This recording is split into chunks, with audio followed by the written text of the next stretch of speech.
G'day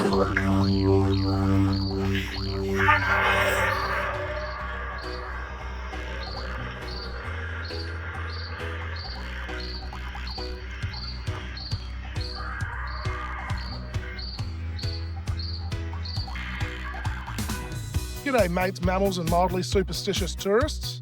I'm Marlos, and tonight on Tales from Down Under, we dive deep into the murky waters of truth.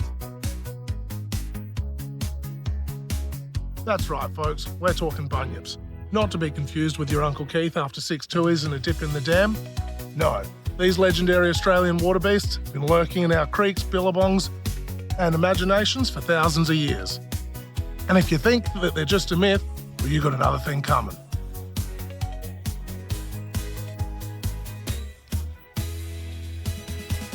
Mythical? Imaginary? Please. This is Australia. We have cassowaries, stonefish, and drop bears. A soggy cryptid is the least of your problems. So what is a bunyip? According to Aboriginal law, the bunyip is a creature that lives in or around bodies of water. Billabongs, swamps, creeks, and those dodgy public pools no one's cleaned since '94. Descriptions vary. Some say it has flippers, others say tusks, or a long neck like a very angry kelpie that's had a bad day. One eyewitness described it as a cross between a hippo, a crocodile, and existential dread. Classic. But let's be real.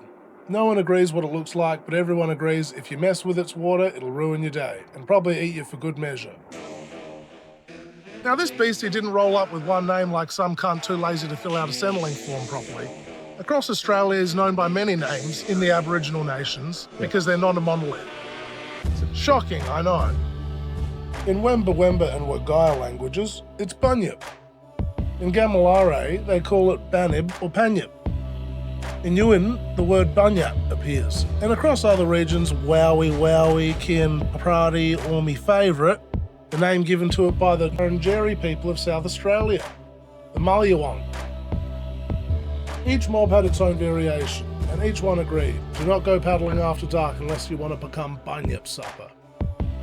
Now here's the bit that the city folk tend to forget.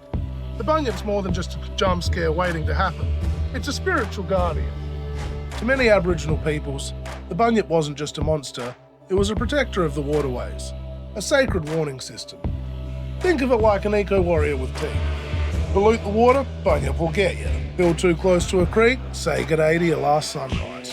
It's not just fear, it's respect. The bunyip reinforces laws around caring for country, especially water. Before sustainability became a buzzword, the bunyip was enforcing in the old-fashioned way by terrifying your ancestors.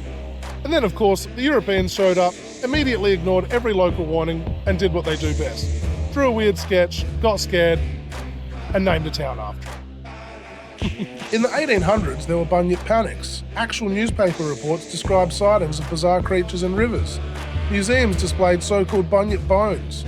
In 1984, a skull washed up on the banks of the Murrumbidgee River and was displayed at the Australian Museum in Sydney. But multiple Aboriginal elders immediately identified it as belonging to a bunyip. European experts conceded it was a skull, most likely of a deformed calf. Nice try, eggheads. It would be lovely if we could study the specimen with modern methods, but conveniently for the modern scientific industrial complex, the specimen vanished after only 2 days of public display. The colonial attitude, we don't believe in bunyips, but just in case, let's never swim again. And yet, the bunyip lingered on, in maps, in stories, and even in politics. And yes, we once had a bunyip aristocracy, a term used to mock rich Aussie toffs pretending to be British nobility, which frankly is insulting to the bunyip.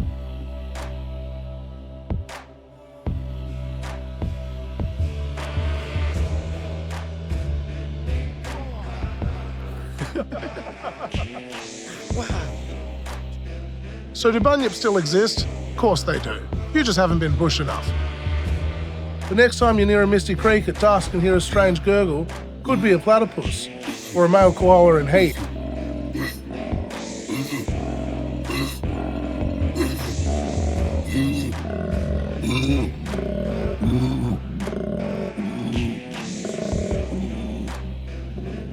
Or it could be a reckoning. The Bunyip remains a powerful figure, rooted in over 60,000 years of culture, connection to country, and indigenous knowledge that we're only just starting to take seriously. So let's stop calling it a myth and start calling it what it is. Proof that messing with sacred waterholes is a terrible idea. So remember, if the water's still, something could be watching, and it's not your mate Basil with your GoPro.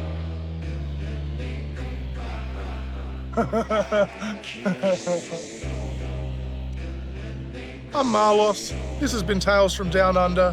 Stay hydrated, stay respectful, and for the love of country, don't piss in the creek. Awesome, thank you, Sorry. you're all good. I pressed stop. See you later.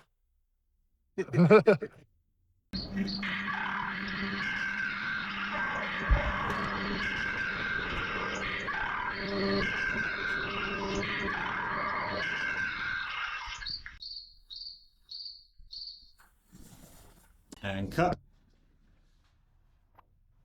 Nice. No. No. Rapist. Social league. Yeah, we might want to workshop at a touch. Really? I love it. Why? Just why? Rapist, classic. Will you listen to yourself?